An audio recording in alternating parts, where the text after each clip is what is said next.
It's made up of these elements. It's the value of human capital development. And if you take a senior who is 68 years of age, who has stopped working and is not self-sufficient, that person's going to consume a lot of government and societal resources to keep them occupied. On the other hand, if you can say to that 60-year-old person, what have you done with your life? What have you learned? Where have you worked? What are your children like? How can we get you re-engaged in your old activities, building upon those activities? Now, that's where you really begin to see some dividends, because seniors can, in the building we're in right now, we have seniors who are raising grandchildren. The seniors who are using the computers to raise grandchildren are using the computers for encyclopedia purposes, for supplemental education, and the performance of their grandchild is significantly increasing in school because of the intervention of an online senior. Now, if you take grandparents and children and see how many there are in the United States, that's a large number of people for which grandparents can become assistant teachers. And the potential value of them continuing to work, continuing to use government services efficiently, not using government services where you don't need. Economists talk about this as the externalization of externalities, which is to take all of the benefits that derive from an action, not limited to the immediate benefits, but the spillover benefits. Mm-hmm.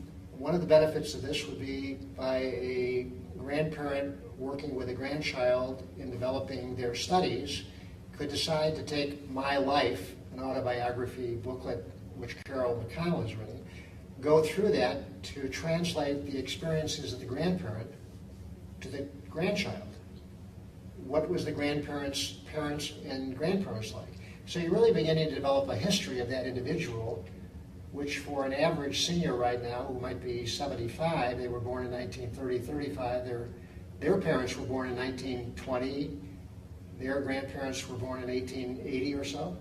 You're now getting the ability in this building to take, by working through that My Life, 5 generations of a family. And all the family members have the ability of having a better understanding of who one another are. That can create a social network among families, and they can provide information among family members that they wouldn't otherwise have known. And the added value of having a family history. Yes. That you can pass on. And you could then look at other family histories. Mm-hmm. And so you develop in this building, there could be, I would hope that there could be people who could look at their published histories and see person A could see what person B's family life has been all about, and it's a learning experience. Right. So there's that intergenerational component. I want to refocus you just a little bit, though, and go back to the value of an online senior, not just to the senior, but, well, yeah, to the senior, the value to the senior.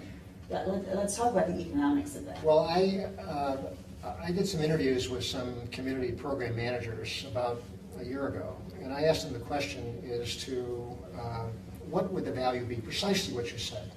And I said, I know it's sort of difficult to do, but is the value of an online senior $100 or $1,000 or $10,000 or $100,000? And the answers I got back were surprising, but pretty obvious when you think about them. And the answer was the value, overall value to the senior in society is priceless.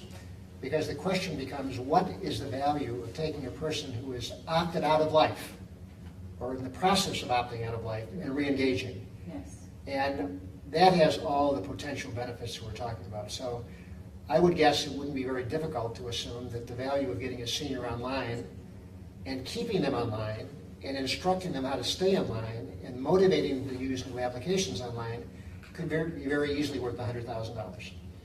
Now, the cost of this demonstration program, I was just talking to the people from Connected Living today, the cost of the program was about $2,000 per person. Mm-hmm. Well, but that's the cost. What are the benefits? If the benefits are $100,000 or $10,000 and the cost are $2,000, that's an investment that's well worth making. Yes. Thank you so much. Are there any other things that you'd like to add just to wrap this up? We're nearing the end of our time now and the end of this segment. What do you think is probably the most important point that you would make if you were addressing a senior and trying to convince them of the value of Well, learning the I think internet? the value proposition has to be made on an individual basis. So in the olden days, when I was actually interviewing seniors myself, this would be the first computer lesson. It would be you and I sitting at a table with water talking. And I would be going through your background. Who are you? Where have you come from? How long have you lived here? What about your family? What about your work? What about your education? What are your interests? What do you read? What do you do? What do you watch on TV? What movies do you like? And I would be writing them down on an easel. And at the end of an hour, I would ask whether or not there's anything else you want to add to your easel. And you would say yes or no. And I'd say, well, that's the end of our first computer lesson. And you'd sort of wonder about that. And I say, we're going to meet next week, same time, same place. Lesson 2. You go off doing what you do. I go off and Google all of your interests and develop a 3-ring binder, which I will then assemble to you. And we have our second lesson, I will give you the binder and say, this is your second computer lesson. And that computer lesson is really a matter of me going through the binder with you to see if I've captured things that are interest you. Right. And usually at the end of that second session, I'll say, well, now we're done with our second computer lesson. And the person says, okay, I got to ask you this question. When do I actually see a computer? And I say, the next session you learn to use a computer. Because now you know what you want to do with the computer. You want to find out ways that you can do what I did. That's And perfect. other things. And that's why there's 40 million seniors who all have different interests. And you can't have we can teach a single process of learning how to use email and search and turn on computers. But the individual applications and uses you make will be highly individual. Thank you.